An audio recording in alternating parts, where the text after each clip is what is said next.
काय काय काम केली, तुमची यंत्रणा कसं काम करते, नेमकं काय? सुरुवातीला तर लोक एवढे कनेक्ट का तुम्हाला? हे बघ, लोकांशी कनेक्ट कशामुळे झालं तर लोकांना मी वेळोवेळी अपडेट सगळ्या बाबतीत देत राहिलो. म्हणजे कशाचे असू देत, समजा एखादं विकास काम सुरू करायचंय तर त्या कामाच्या संदर्भात मी काय मागण्या केल्यात महापालिकेत, त्याचा पत्र व्यवहार, तो सुद्धा त्याच्यावरती छान, त्याचा पत्र व्यवहार, त्याच्यात ते अप्रुव्हल झालं असेल तर हे सगळं पत्र व्यवहार त्यांना वेळोवेळी ज्या वेळेला काम सुरू होईल तर त्या कामाच्या ठिकाणी जाऊन हे पहा, तो जो ठेकेदार आहे त्यालाही त्या ठिकाणी अडचणी येतात, बरोबर, किंवा स्थानिक मालक की यांच्या बाबतीत, तर त्यांना ते काम त्याच्यात दिरंगाई होऊ नये म्हणून ते फास्टली व्हावं, हा माझा स्वतःचा म्हणजे माझी ती एक आत्मच माझ्यात तो गुण असेल कदाचित.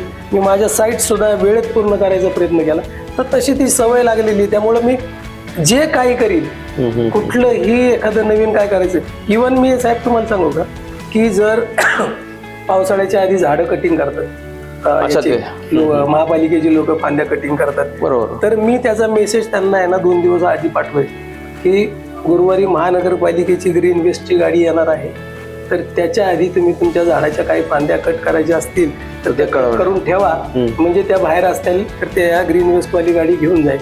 किंवा एखादी लाईट जाणे, असे आपल्याकडे ह्या गोष्टी वारंवार घडतात.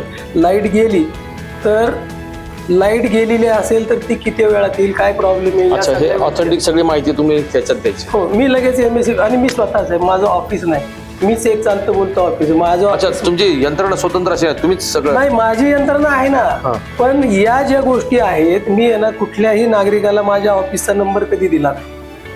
म्हणजे समजा चिलेकर साहेबांनी विचारलं की गावडे साहेब तुमचा नंबर द्या, तर मी माझंच देणार, माझ्या ऑफिसचा नंबर देणार. थेट कनेक्ट लोकांबरोबर. त्यामुळे लोकांचे फोन यायचे की गावडे साहेब तुमचा व्हॉट्सअपवर मेसेज दिसत नाहीये, लाईट गेली आमच्या भागातली, आता या भागातली गेली, त्या भागातली गेली, मलाही जोपर्यंत फोन येणार नाही तोपर्यंत मला कळायचं. मग तो फोन आला की मी त्या MSCBच्या त्या यांना विचारायचो की बाबा काय प्रॉब्लेम आहे, किती वेळात नाही, मग ते सगळे सांगायचे. आता काय होतं, एखाद्या ग्राहकाने MSCBत फोन केला ना की तो वाजत राहतो, तुमचा अनुभव असेल, ते उचलतच नाही. तर मग आणि मी केला ना की मी काय करायचं, पर्टिक्युलर पहिल्यांदा तर आहे ना लाईनमनला करायचं.